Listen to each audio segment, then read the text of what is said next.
chaos and bang, motherfucker.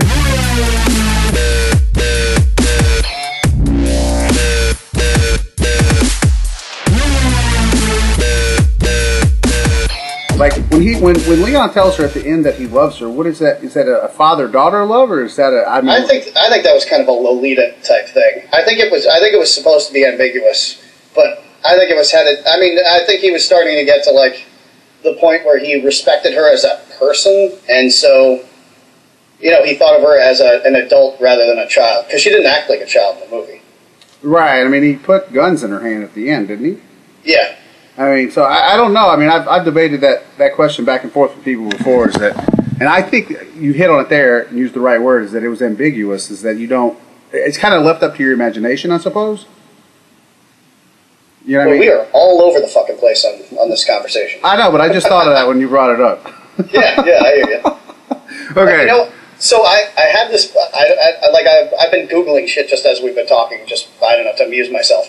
And I have a picture of Konstantinov's on my computer, and then I have next to me the Muscle and Fitness with all the CrossFitters in it. It's last month's Muscle and Fitness, which I got just because I wanted to update my Superman workout blog. And as it happens, it has like the top 5 CrossFitters. They kind of, I guess they whatever you call it when you rank people for betting. I forget what the fuck that's called. I don't bet. But anyway, so they talk about like Rich Froning and Scott Panchik and Josh Bridges and Neil Maddox, and it occurred to me looking at these people that the only sport that isn't actually evolving in terms of getting better is bodybuilding. Because if you look at powerlifters and CrossFitters and strongmen, they can all actually compete in bodybuilding. Like the elite ones. I mean, when Jay and I were with a bunch of other elite powerlifters in Florida, we walked into Waffle House and people shit their fucking pants, and they're whispering bodybuilders, and they were all fucking terrified of us. And we were all powerlifters. And bodybuilders are the only ones who can't actually compete in other sports as a general rule. I mean, Johnny Jackson and Stan Efferding being the obvious exceptions to that rule, but the elite bodybuilders couldn't really compete in powerlifting or strongman or whatever. I find that odd. And they're so far specialized into just looking good, though, right? So it's hard for them to get into that. A lot of those guys can't even walk up the stairs without dying. But I mean, it's the same thing with a lot of powerlifters too, I guess. Like you get a lot of those big boys, those 350-pound guys. They always look like they're dying to me too. But I think their sport has evolved so much that they can't do anything else. I mean, like, but the thing is, Poundstone doesn't train for aesthetics, but he could walk into any bodybuilding competition and win. Yeah, that's true. Well, he couldn't walk into, and I think that's being a little disingenuous because, I mean, Derek's pretty blocky. And bodybuilding is still about aesthetics, so. But you look at like Marcus Rule, for instance. He makes it to the Olympia stage every year. He doesn't win, but I mean, he places in the top 12. I think he's been retired for a while, hasn't he? Has he? Yeah, I think he's been retired for a while. But I mean, I understand what you're saying is that Derek could diet down and do very well at bodybuilding. Yes. And he wouldn't even have to diet very long, or Pujanowski wouldn't even have had to diet. He could just literally step off of the platform from winning the World's Strongest Man and pose down and beat the shit out of anybody. Yeah, but what I mean is, like, you look at some of these guys, they might have, like, 8-inch wrists and 19-inch forearms. Yeah, I mean, there's certain things that you can't, like Derek Poundstone, I bet Derek Poundstone's wrist is like 24 inches. well, and that brings up an interesting point. Who uses more GH, Derek Poundstone or Ronnie Coleman? Like, I guess you'd have to measure their forehead growth over. Actually, I think what Jay was getting at is something I remember from back, because when I started out lifting, it was mostly bodybuilding stuff. And the one guy that always looked gigantic, like in his pictures, was Flex Wheeler. You remember Flex Wheeler, right? Yeah. And I like to make fun of him because he always had a tiny neck. Yeah, and Flex, I think his contest weight was literally like 217 pounds. But he could stand next to the guys that were 240 or 250 and look every bit as big as they were because of his wrist and his joints were so small. His joints were so small, his muscle bellies were so full, so he had a completely different kind of look. Even though he never, I don't think he ever won any. Maybe he won the Arnold one year. Or something. He never. He was always a bridesmaid, never the bride on that. Yes, exactly. And the same thing for Sean Ray. I mean, Sean was a similar guy that, you know, he had real small joints and, you know, that full muscle belly. I mean, that's something bodybuilders have that give the appearance that they're much larger than they are because I'm trying to think, who's the one guy? Antoine Valet, the Canadian guy. You obviously probably know him, right, Jay? Honestly, I don't. I don't know. I don't Jesus fuck! How do you not know of your own Canadian bodybuilders? I don't really care for bodybuilding. Holy shit! So when did you actually start lifting, and how did you get into it? If bodybuilding wasn't like, you weren't reading bodybuilding mags coming up and like doing I bodybuilding had the Arnold workouts? Encyclopedia, so I know a lot of the guys in the Arnold Encyclopedia. Mm-hmm. But no, I like, other than Kevin LeBron and maybe Flex and Dexter the Blade, I never really followed any bodybuilders. Yeah, I probably got a chin-up bar when I was 13. I was just always doing pull-ups. I used to do 6 every time I walked in or out of my room. That's pretty much how it started. And you know what? I think back to the Arnold Book of Bodybuilding, I would venture to guess that there isn't a person who's in the top 5 in any weight class in powerlifting who doesn't own that book. I can't imagine that there is. I mean, I had it too, obviously. It's kind of like a rule, and same with the pull-up bar. And how hilarious! Did yours like screw into the into the sides? Mine did. Mine was one of those ones that you twist. And Yeah, exactly. So all of us managed to bust our fucking asses at least twice when the thing pulled out of the door. I had a one. It was you screwed it into the sides, but you actually did it with screws, and it was like little V joints, and then you just set the chin-up bar down into it. Oh, you had the fancy one. Yeah, I could have used one of those. My mom, when my mom sold her house, she had to fix the entire door frame because it caused cracks that went up to the ceiling. They kept expanding it out. I pushed the door apart. That's awesome. Yeah, I mean my mom doesn't think so. Yeah, there was. Remember how big that fucking book was? See, that's the funny thing. Talking to guys nowadays, they just have the internet, and or they're a weak bitch on Reddit, or yeah. Me and Jamie started on that shit. Jesus fuck. And you know what's hilarious is like every single one of our fucking like clicks comes from Reddit. Yeah. Most of my traffic comes from Reddit, but I can't stop making fun of those fucking guys. I don't know. I send you a lot of traffic. Yeah, we do send each other a lot of traffic. We do, yes. But, I mean, we get tons of hits from Reddit, and it's just like, I don't know how, I don't understand why those kids don't just kill themselves. I really don't. But it's not, they're always just mad at us. Yeah. Most of them are just mad at us. They're very angry. It's bizarre. And have you ever, like, gone through the R Fitness and just seen how fucking pathetic those people are? Like, they want kudos for running a 10 fucking minute mile. If you can't run a 10-minute mile, I don't give a shit who you are. Just fucking kill yourself.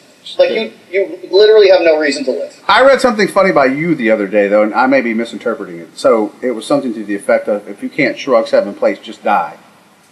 Oh, yeah, there was a... But wait a minute, hold on. They were just putting a bunch of quotes about shit that I'd said. And I was like, I was reading it, and I was like, God damn, I'm funny. But I was thinking to myself, but you can't just start at shrugging 7 plates. No, you gotta start somewhere. Yeah, so do you start at 7 plates?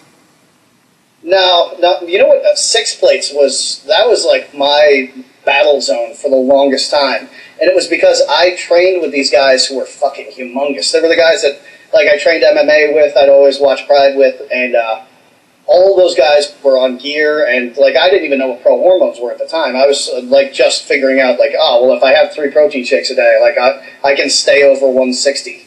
And so I'm training with them, and they wouldn't even load a bar with less than 5 plates. So we'd go to 5 plates, and then 6 plates, and then they would go up to 7 and 8 and 9 plates, but they wouldn't take off less than 6. Like, 6 was the lightest I could go. So I'm there, like, trying to get 3 horrible fucking hitching reps with 6 plates on shrugs, and they were making fun of me the entire fucking time. So that, like, I just did it.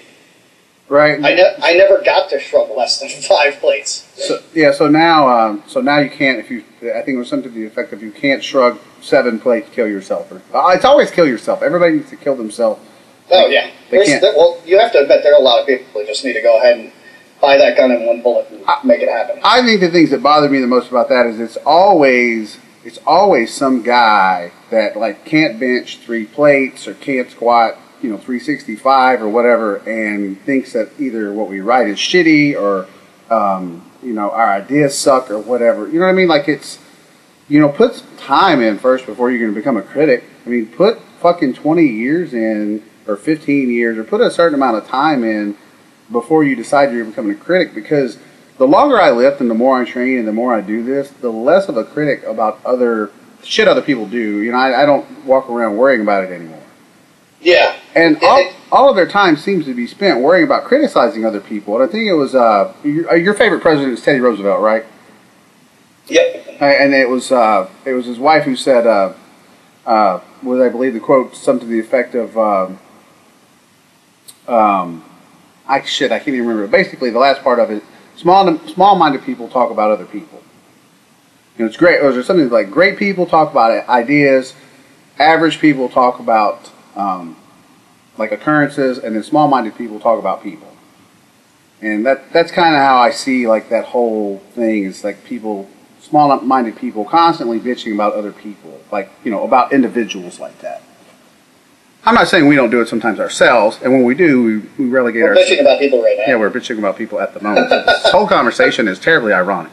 Yeah. So, although I do think it comes back to the thing Jay was saying before about people not having a philosophy and not actually thinking things through and things like that. I find it interesting that it seems to be the younger like the internet generation, because they grew up with the internet. They think the internet is actually real life, rather than just like a tool that you use, like a hammer. And so instead of actually lifting, instead of actually doing shit, they talk about it and then act like they've done it. So by virtue of the fact that they read about it on the internet and they talked about it on the internet, that they know what the fuck they're talking about and they've done it. Yeah, well, it's like a bunch of second-handers, right? Yeah. People who read information, so they know all the knowledge, but they don't necessarily understand it, and they don't know how they came about it. But they're going to parrot it and keep repeating it as if they're the ones who wrote it or thought it. Exactly.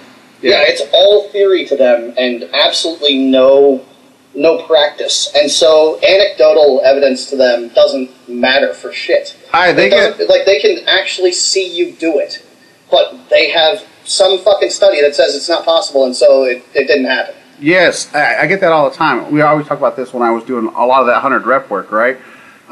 Fixed my elbows stopped hurting, my arms got bigger. There were guys all over saying, well, that can't work for hypertrophy. I'm like, yeah, it's 8 to 12 reps. That's the only right. That's it. 8 to 12 reps. Anything outside that, I don't know what you're getting into, because I've got a bunch of studies right here that say anything that you did for 15 reps or 20 reps, well, it was diminished. Well, I did 100 rep sets twice a week, and my arms got over 19 inches. So they grew like more than an inch in like 3 months. So it worked, obviously. And people said, no, it can't work. So I got a fucking study right here. It says it cannot work. And there might be a study out there that says you can't fuck for 2 hours, but we've done that a few times. Yes. Right? So, and you're right. We've become, and I always call them people who practice mental masturbation, because it's like you said, they prefer to talk more about training than to actually just do shit. I mean, there's nothing wrong with going in and fucking shit up. Isn't that all how we learned? I mean, isn't that how a lot of us learned, is going into the gym and doing wrong stuff for a period of time and going, yeah, that really just does not work? Yeah, I find it really weird that these kids will get a program before they'll go into the gym. Like they have to find the perfect program before they'll actually start. But how do you know if something is perfect if you don't have an association with application of it? Because Reddit told you so. Yeah, anything. I mean, if you don't... But that's why everybody's doing 5-3-1 and all that shit. And I mean, you're friends with Jim, and I'm sure the program will work for somebody somewhere. But like, I can't imagine. Number one, it's boring as fuck, and number two, there's not a lot of volume there. I mean, Jesus Christ! When I'm sure the three of us started lifting, our average lifting day during some random summer when we didn't have to work was like 6 hours of fucking lifting. I remember doing that goddamn, it was called Bulgarian power burst training. I don't know if you guys remember that. And it was Bulgarian what? It was Leo Costa Jr. Do you remember that? Oh, guy? yeah. What the fuck was that book called? You'll probably remember the name of it, but that's what I remember it being called. But I bet it's this. We're talking about the same thing. You train 3 times a day. Yeah. And I tell you what, that shit did not work. No, it was the most hideous misapplication of a proven training system ever. And because what he did was he took the Bulgarians' training for Olympic lifting and applied it to bodybuilding.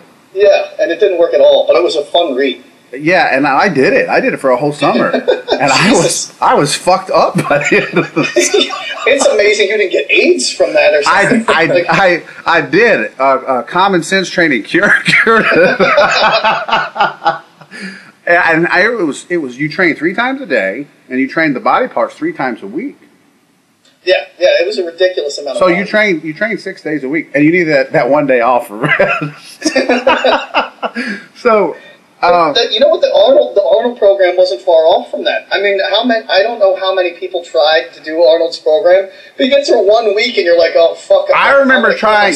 Dude, that's true. I remember trying the fucking Arnold program when I was probably 16 or 17 years old. And you got to remember. Now, here's the thing about that is that when I was 16 or 17 years old, I mean, I really wasn't very strong then, right? I mean, so you're not a very you're not a very qualified athlete, so.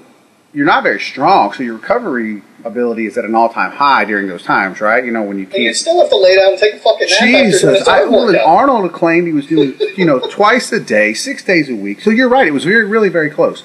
It was twice a day, 6 days a week, body parts 3 times a week.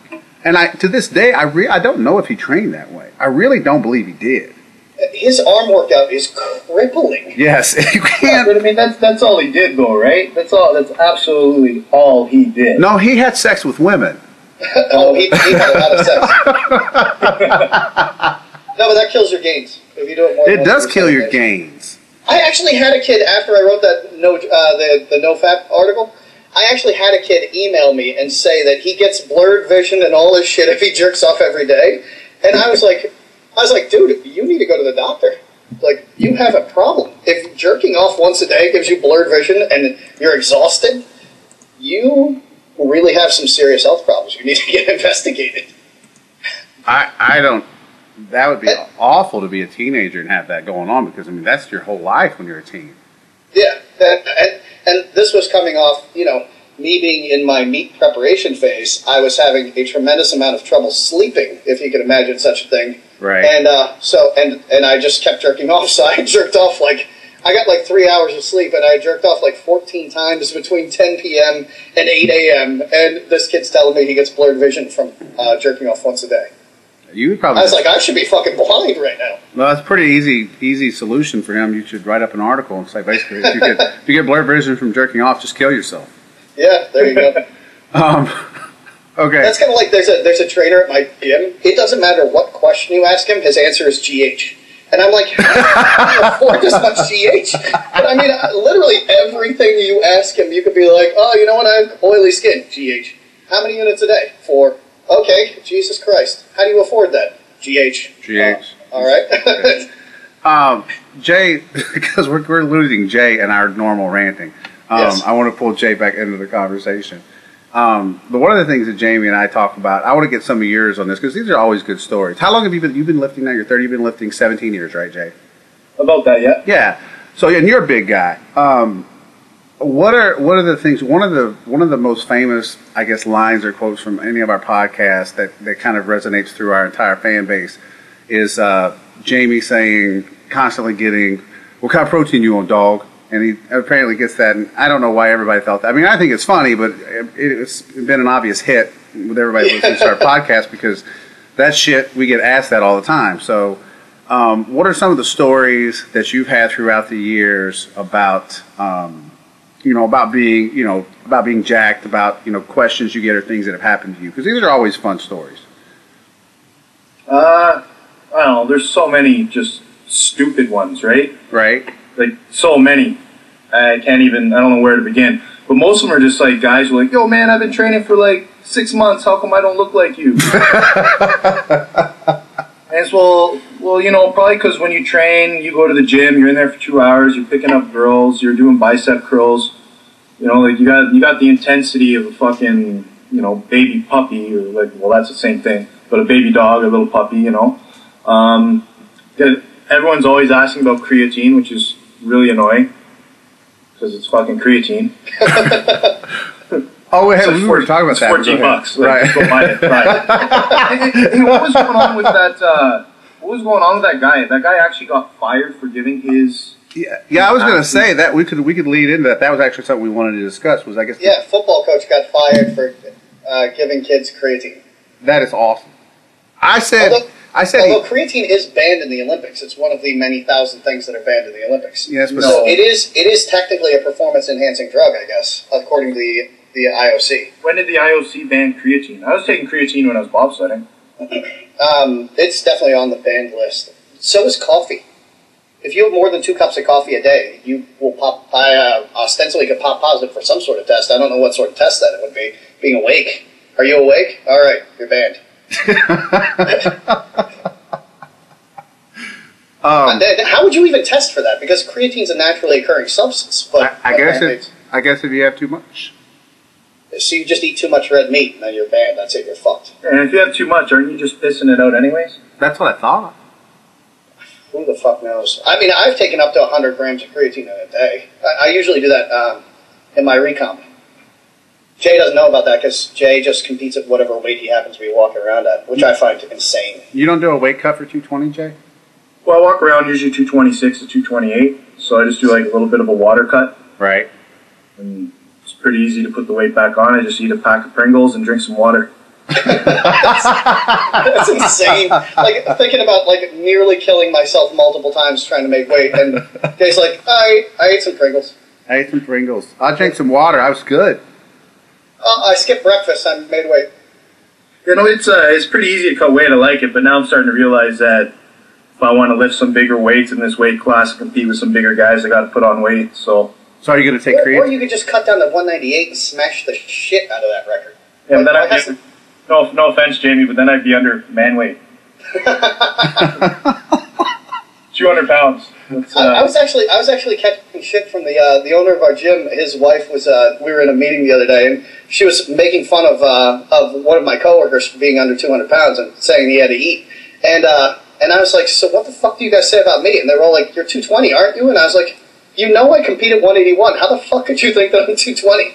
But apparently that's what everybody thinks I walk around as. That would be a hell of a weight cut. That would be. You tried 168 and could not make it.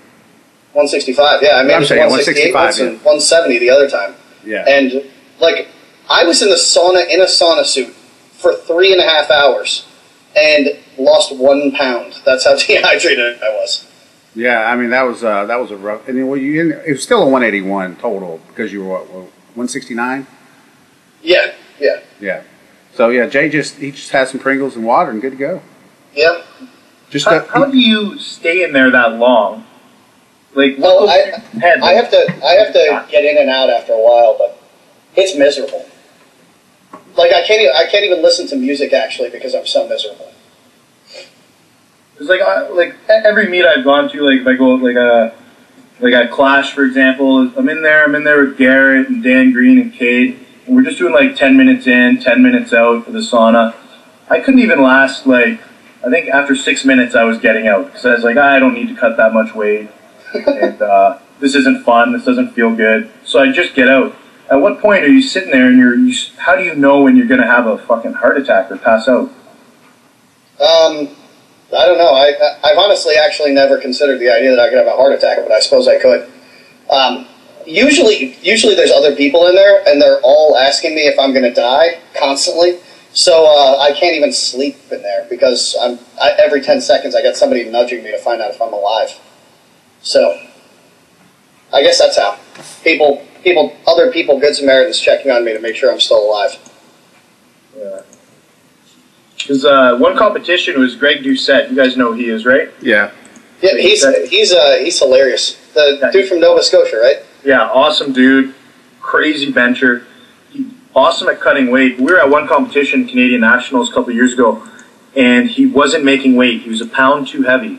And he had taken diuretics, and he's lying on the ground, cramping up. I had to lift him up to stand him up and get him onto the scale because he was cramping so much. And all I could remember thinking was, if this guy's whole body is cramping up, his heart's going to stop any second.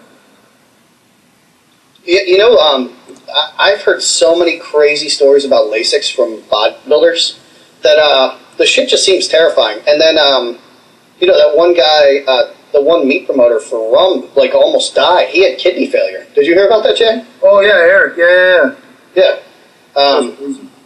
Yeah. I don't know if he's still lifting or what, but he actually emailed me the other day. So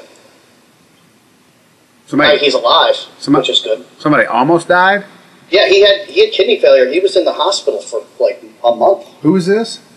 Eric Talman. Oh, it was Eric? Yeah. Jesus. Yeah, I think was he trying to cut to the 148? Yeah, he tried to drop to 148. So what? He's like 5'10". Yeah. Fuck. Jesus. 148. Fuck. Why would you try to make that big of a cut?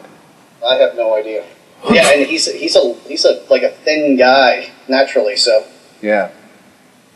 Okay, so let's move along because we're just fucking all over the place. We are. Oh, does anybody know why Clash for Cash no longer exists? Because that meet was fucking awesome. I don't know. That's the most fun I've ever had at a meet. Oh, well, that was definitely one of the best flights I've ever been a part of. That was so much fun. From what I understand, Jake in Passato, I hope I'm pronouncing that right. From what I understand, he just got sick of running it and he doesn't want to run it anymore.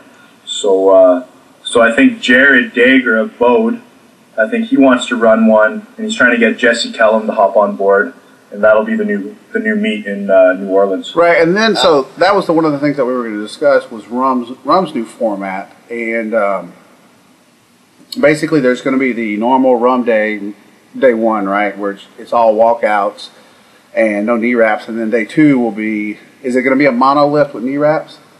Yeah. Yes. Yeah, okay. Jay, what's your thought on that?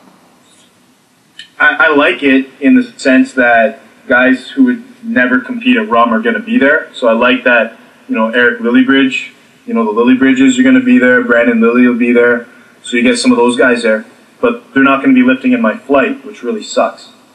Right. And, yeah, so I feel like it might pull guys away. So I might not get to lift with Dan Green or Sam Bird because I know those two guys are going to hop over and maybe want to do a 900-pound knee wrap squat. You know what I mean? Right. So I feel like the one day might be me, Jeremy Hamilton, and Cade, and maybe Jamie if he decides to lift with no knee wraps. And then I fucking despise knee wraps.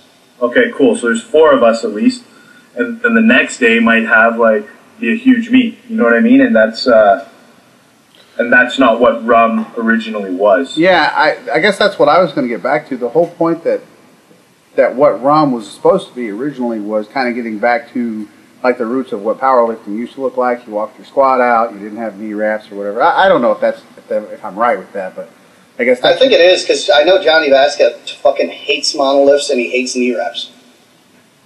Yeah, and I mean, I guess my other question is why are so many guys now, like, why do guys avoid like just belt only meets? Like, I don't understand why so many guys avoid that. They're like, oh, I can't wear knee wraps, I'm not going to compete in that. I guess I'm confused. Well, it's the numbers. Yeah. It's frustrating. Like, I completely agree with Jay because, like, Rum could be potentially fucking amazing in a couple of weight classes because, Jay, you said Willie's going to do the meet, right? Yeah, he's thinking of doing the meet. Yeah, but he's going to go knee wraps because I'm going unwrapped. So it'll be him competing against Brantley Thornton, which will be fucking awesome. But I just fucking despise, and I have some great THP wraps. I get one of them on, and I get so fucking angry that I just start flipping over benches and screaming. Like I lose my mind putting on knee wraps. So Jay, why don't you don knee wraps then? I just don't like them. It's something like, what if I go out there and squat? I have the perfect. What if Willie's pretty good at wrapping knees, so I get Willie to wrap my knees one day, and I have the most amazing fucking squat, and then on my third attempt, I'm going for the best lift ever, his hands cramp up, and he wraps my knees not as well. So did my squat get better or worse? I don't fucking know, because my knees were wrapped differently. Right, I mean, that's kind of my thing about it is that I know guys that tell me they get 100 pounds out of knee wraps. So that's what Sam Bird says. He says 70 to 100 pounds. Yeah, Eric told me the same thing, that he gets at least 90 out of knee wraps. So I guess my complaint there is that you get. I mean, now powerlifting watch determines the difference between wrapped and not wrapped squats, which is good. But I guess I wrote that article a few weeks ago about numbers being held in context, and it's such a weird thing to me because there's a pretty big difference between what guys can do, in a belt, out of a belt, with knee wraps, without knee wraps. So, I mean, I like the fact that Rum was doing, hey, everybody's got to walk their squat out. Everybody only gets a belt. It kind of got back to, I mean, you do watch numbers kind of deflate in terms of the squat when that happens, obviously. So, I mean, it's not a bitch really here, neither here nor there, because I don't really care what people do. But, I mean, there's obviously, when a guy says something like, I squatted 635 for 5 today, when it's in a belt and knee wraps. Well, was it Dan squatted, was it 655 for 8 a couple weeks ago without a belt or without knee wraps? There's a big difference there. Huge difference. Huge fucking difference. Because you know why Dan did that, right? Because I told him that Kirk was the only one that ever did that. So he did it. That's awesome. I know. And then he squatted 675 for 5, no belt, no knee wraps. What? Yeah, last week he squatted 675, no belt, no knee wraps.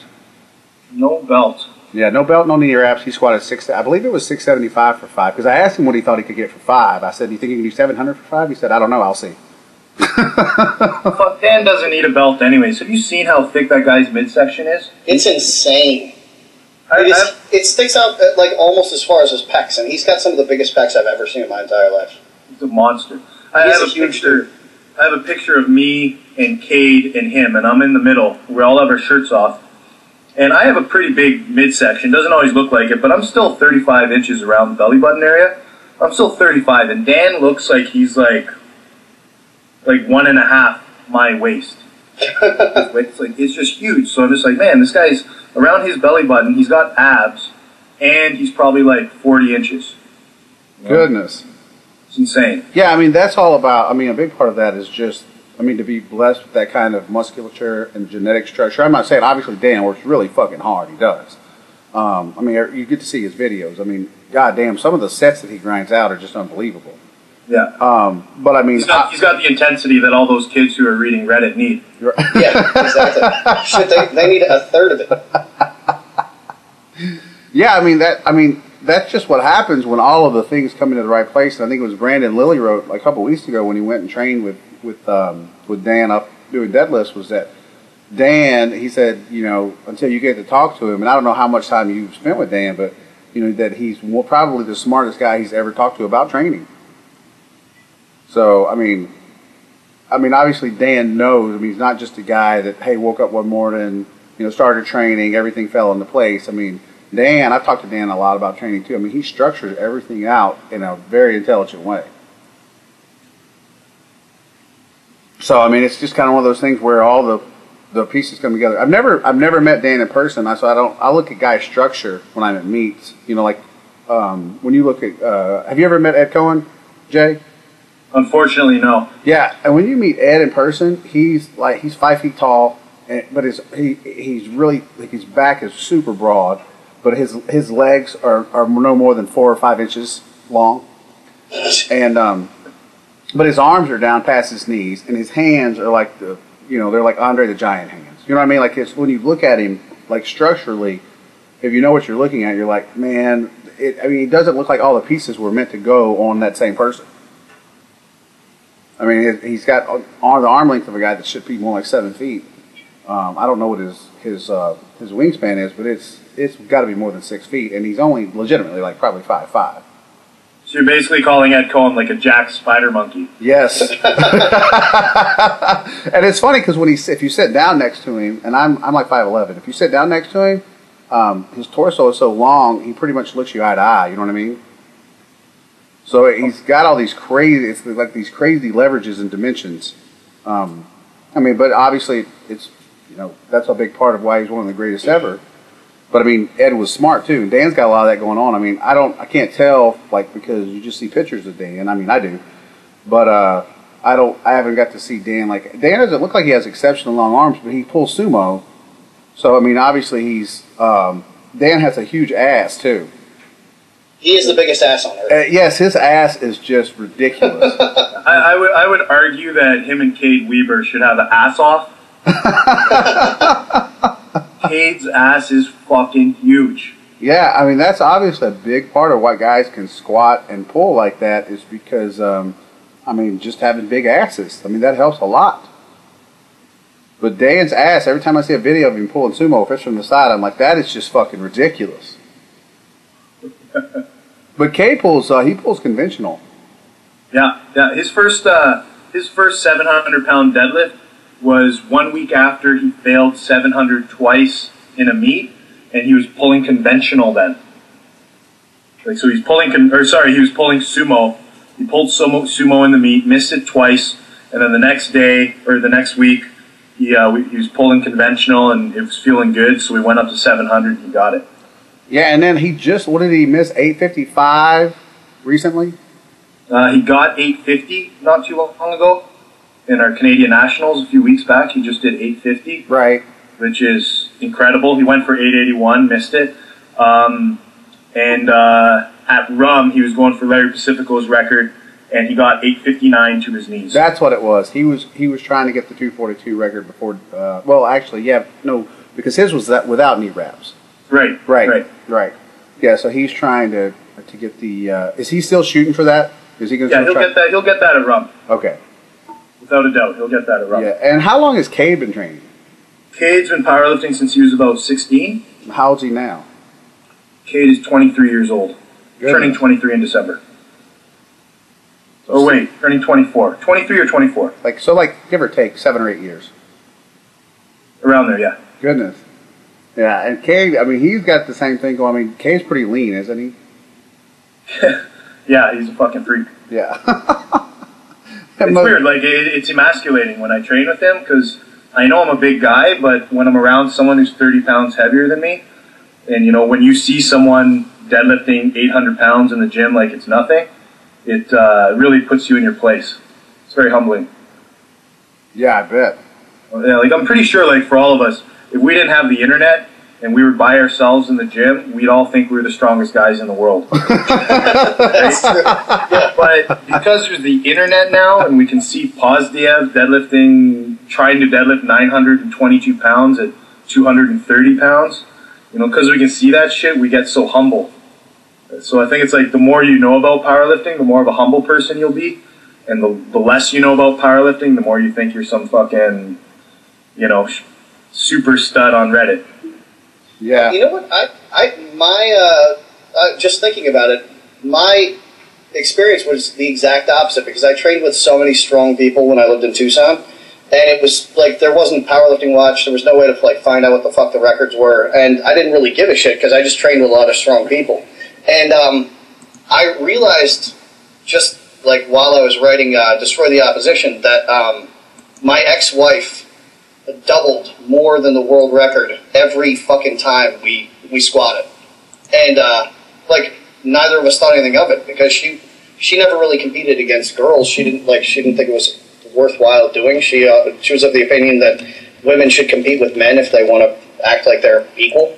And, so she always thought she was a shitty squatter, and she'd go in at 135 pounds and she'd be doubling 350 and be pissed that she wasn't, you know, doubling 400 with me. Wow. Yeah, it was crazy. So, and neither of us thought, I mean, we always thought, like, we were pretty strong, but we had so many strong friends that we didn't, and she knew every fucking, like, elite athlete on earth, so, like, wrestler and fighter-wise, so we never really, like, thought we were big shit because, like, that was just, we knew people who were awesome at lifting. Right. Well, we got accused of being boring from the last podcast. I hate to tell you this. Did we really? Yeah, and somebody said it was just par for course. Because somebody said if you like that one, it was just par for course. You should go listen to the old ones. So we would probably delve off into at least a controversial topic for at least 5 minutes. And then we can wrap it up because it's been the longest podcast of all time. It is not. We have done 3-hour ones.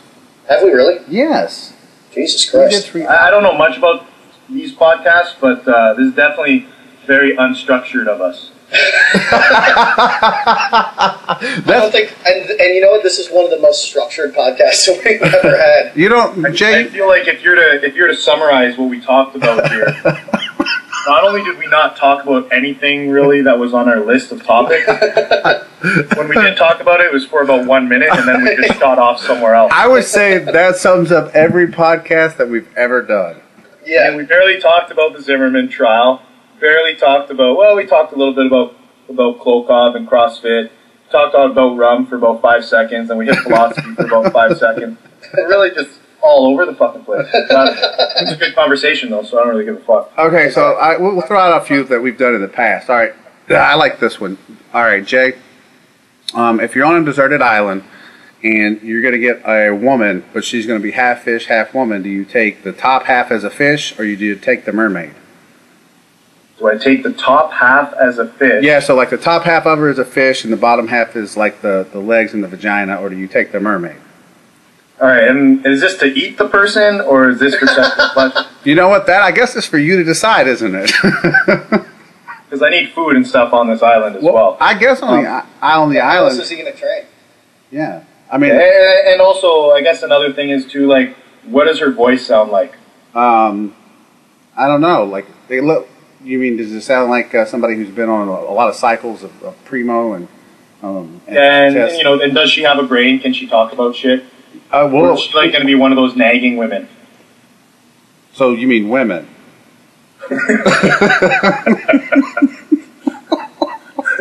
I'm going to get in a lot of trouble for that one comment. So. But that would be my answer. If this person is going to annoy the fuck out of me, well, wouldn't the fish? Wouldn't the top? What are the top? What are the? I mean, what are you going to get out of the top fish half? I mean, that's not going to talk. Do you feel like that would not be annoying? Yeah, that'd be very annoying.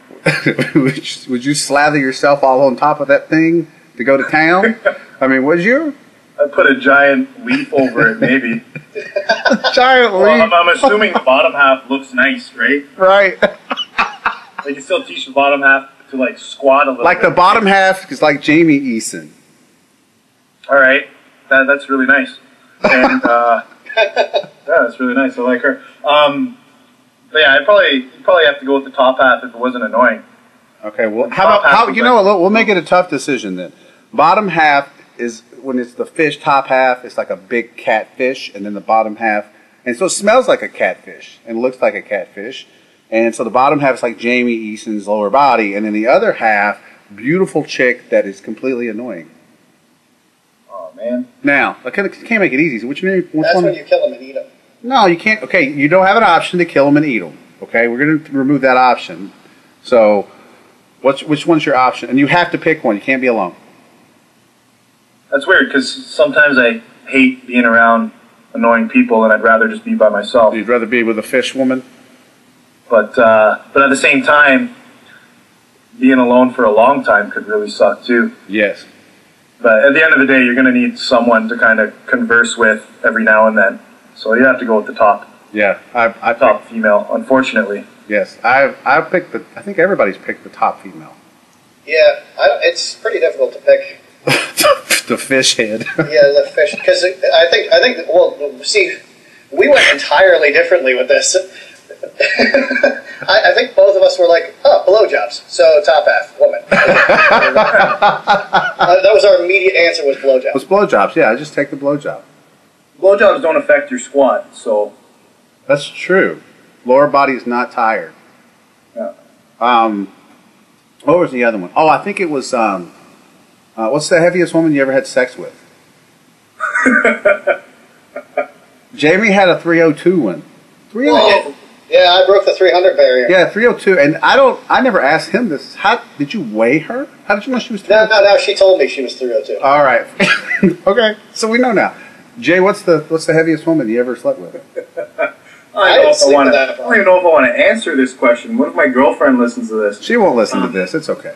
Yeah, she probably won't because it's too long and it's scattered all over the place. She'll get through 5 minutes of this and go, that's ridiculous, and she'll never hear it. So go ahead.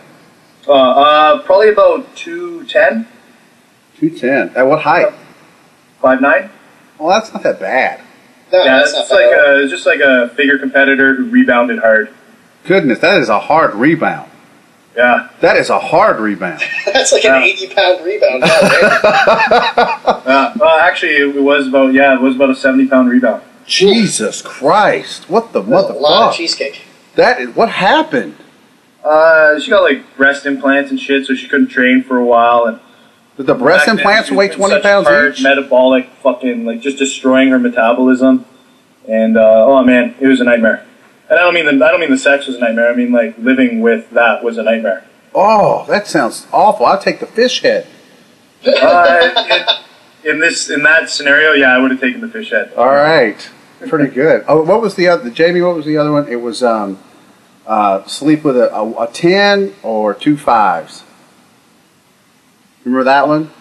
Yep. Or was it 5 2s? It was 5 2s, and I went with the 5 2s. It was. What? You sleep? Yeah. Wait, hold on, Jay. Hold on. See, this one is always good. Okay. So the question is, you can sleep with 5 2s or 1 10. Which one are you going to pick? Well, I'm going to pick the 10. Even though no matter how amazing a woman is, there's some guy somewhere who's sick of her shit, she's still a 10. Yes. Jamie picked. I just can't agree, because every time you run across a girl who's that attractive, she's a cunt and she's nearly retarded. So it's very rare that you run across a chick who's a legitimate 10 who's not.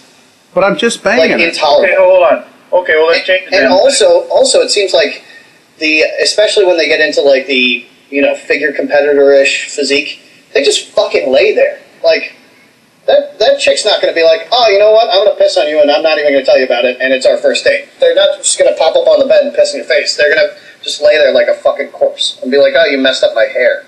Stop sweating on me. What were you going to say, Jay? Oh, before Jamie started talking about golden showers. By the way, you want to keep your eyes closed because it burns when it gets in your eyes. Fuck, man.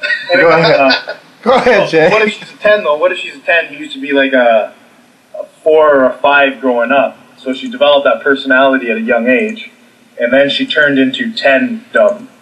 You know what I mean? Yeah.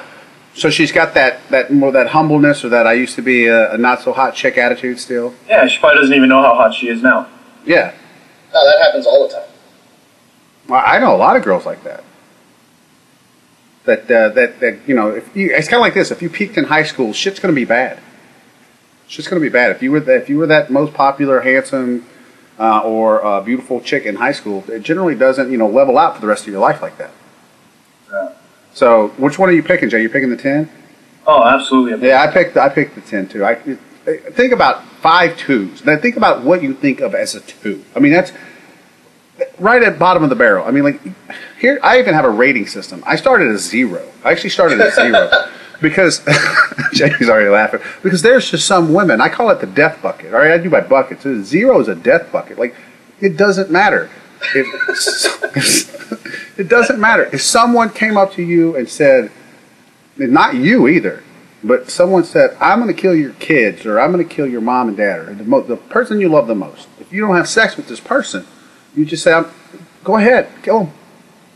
It's just not going to happen. There's zeros out there. There are zeros where you're like, it just can't. I mean, everybody. You just look at the person you love and say, everybody's going to die one day. Your day is today. So I guess it.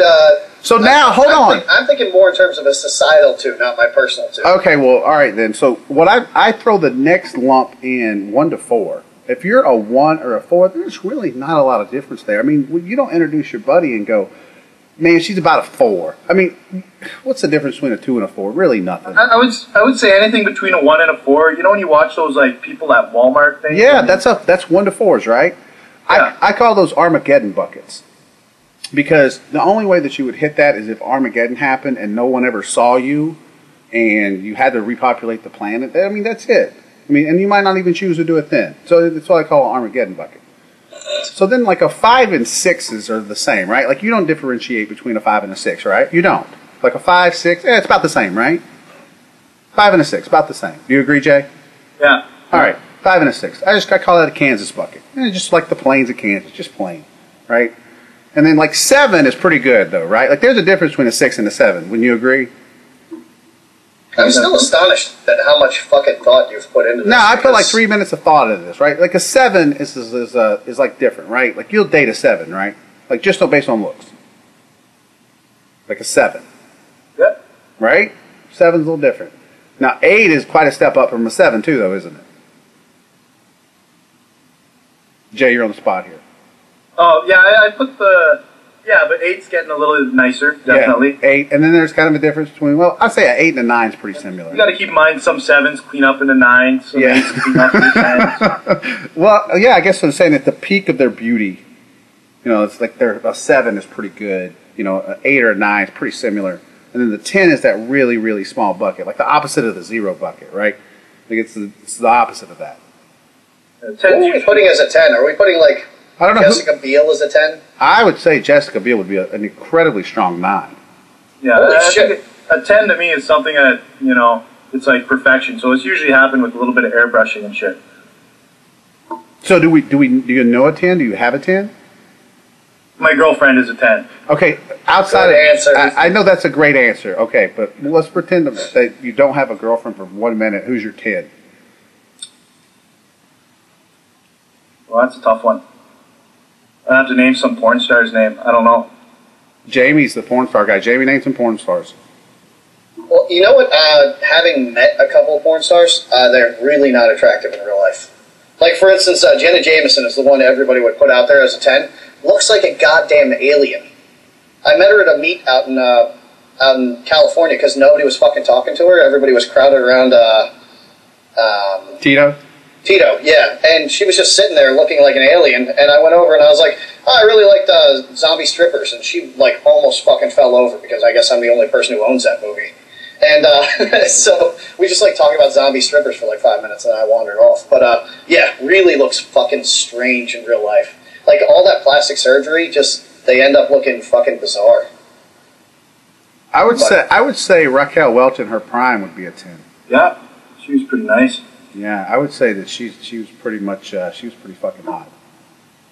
Raquel Welch in her prime. She's not bad at 70 whatever either. I would hit it. Would you hit it? I haven't seen a picture. I wouldn't know. Well, would you hit Raquel Welch? Would you bang? What's your? I guess that's the other one. Was what's your age cutoff?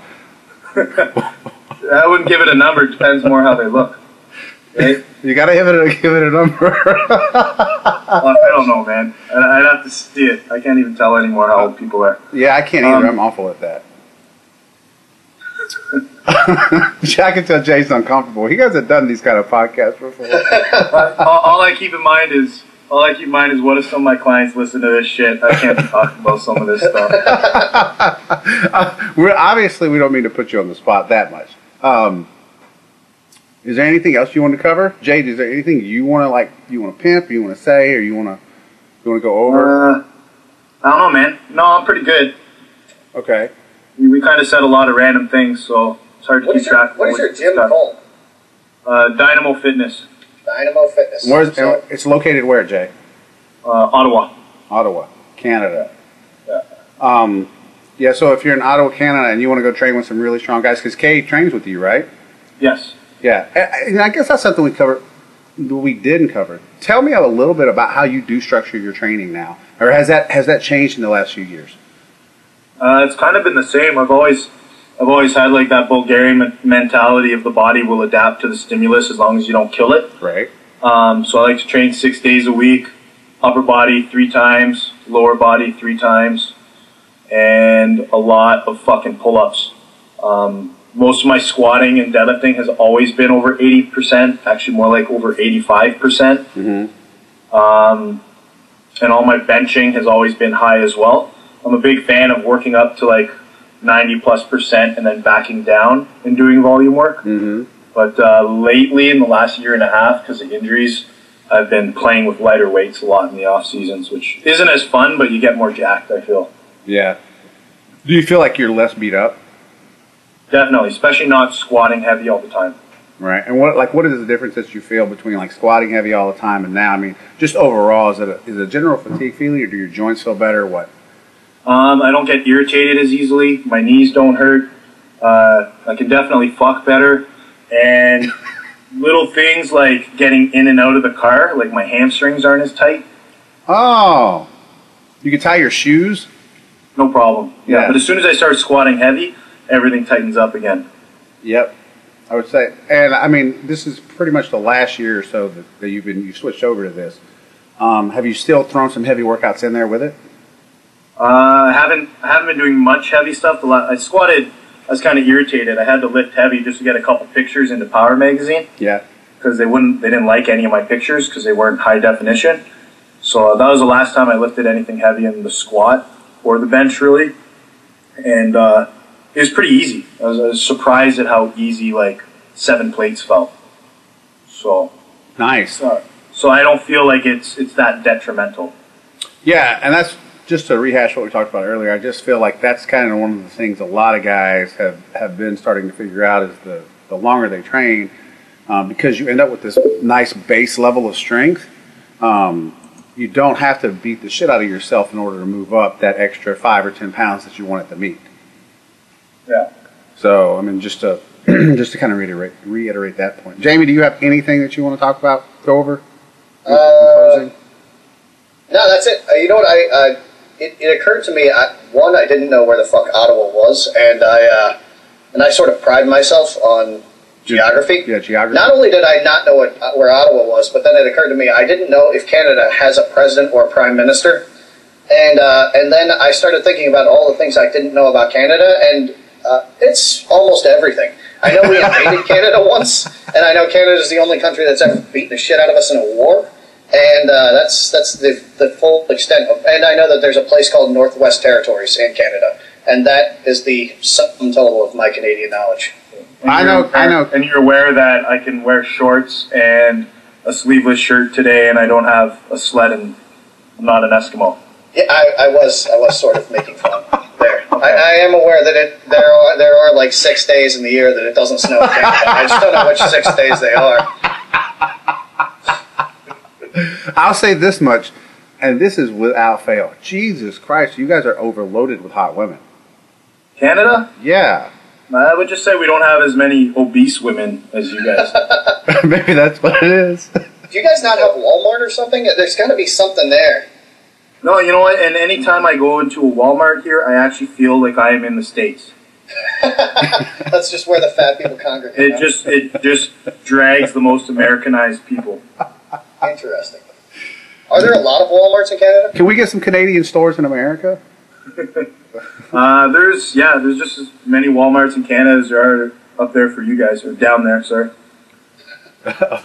You have to be careful. Doing podcasts with Jamie, he will nail you on everything. Yeah, so hey, thanks for coming on with us today. I know that, like you said, we're all over the place. That's generally how we run, because once a topic comes up, Jamie just goes, oh, and I meant to, and then it goes from there. Yeah, I do that a lot. He does that a lot, so we've just gotten accustomed to it. Cool, thanks.